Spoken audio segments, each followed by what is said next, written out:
કેશોદના doctor સાંગાણીએ કિડનીના દિવસ નિમિત્તે શરીરની આંતરિક સ્વચ્છતા માટે સામાન્ય કાળજી રાખવા અપીલ કરી હતી. સુંદર, સ્વચ્છ અને સુઘડ રહેવું કોને ન ગમે. શરીરની બાહ્ય સ્વચ્છતા તમારા હાથમાં છે, પરંતુ શરીરની આંતરિક સ્વચ્છતા તમારી કિડનીની જાળવે છે.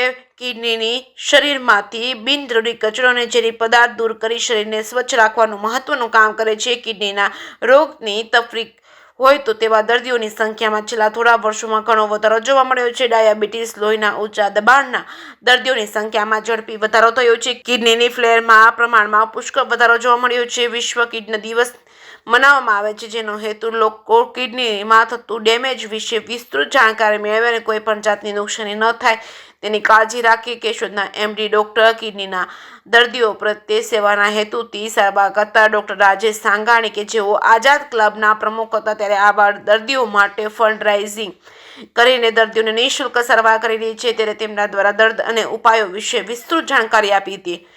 જે કેસ ગુજરાતી સાથે રાજુ પંડ્યા, કેશોદ. મિત્રો, I am doctor Rajesh Sangani, Sangani hospitals limited. મિત્રો, આજે happy Holi to you all અને વર્લ્ડ કિડની ડે નિમિત્તે આપણે કિડની બાબતની 2 થી 3 વસ્તુઓ ડિસ્કસ કરીએ.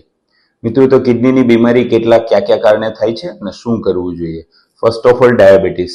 તો ડાયાબિટીસના દર્દીઓએ પ્રોપર ડાયાબિટીસ એનું કંટ્રોલ હોવું જોઈએ અને કિડનીને ડેમેજ ના કરે એવી રીતે ડોક્ટરની પ્રોપર સલાહથી મેડિસિન લેવી જોઈએ અને રેગ્યુલર કિડનીનું ઓછામાં ઓછું 2 થી 3 મહિને ચેકઅપ કરતું રહેવું જોઈએ.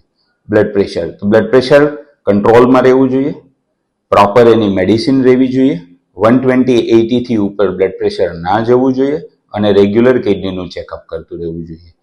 થર્ડ થિંગ, ત્રીજી વસ્તુ કે pain killer. Over the counter આપણે રિપીટેડ પેઇન કિલર લેતા રહીએ છીએ, જે ડોક્ટરની સલાહ વિરુદ્ધ લઈએ છીએ, તો આવી પેઇન કિલર લાંબા ગાળે કિડનીને ડેમેજ કરી શકે છે. તો આવી કન્ડિશનમાં પેઇન કિલર લેવાની જરૂર પડે તો ખૂબ પાણીનો ઉપયોગ કરો અને પ્રોપર સલાહથી પેઇન કિલર લો. અને fourth, last but not least, that is kidney stone.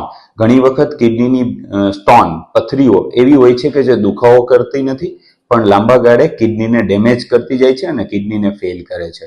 તો આ મુખ્ય કારણો છે જેને પ્રોપર ડોક્ટરની એડવાઇસ લઈ અને એની ટ્રીટમેન્ટ કરવી જોઈએ.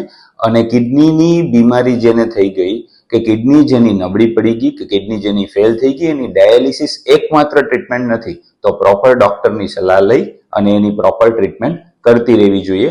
એન્ડ મિત્રો, stay healthy, keep your kidney safe. Thank you.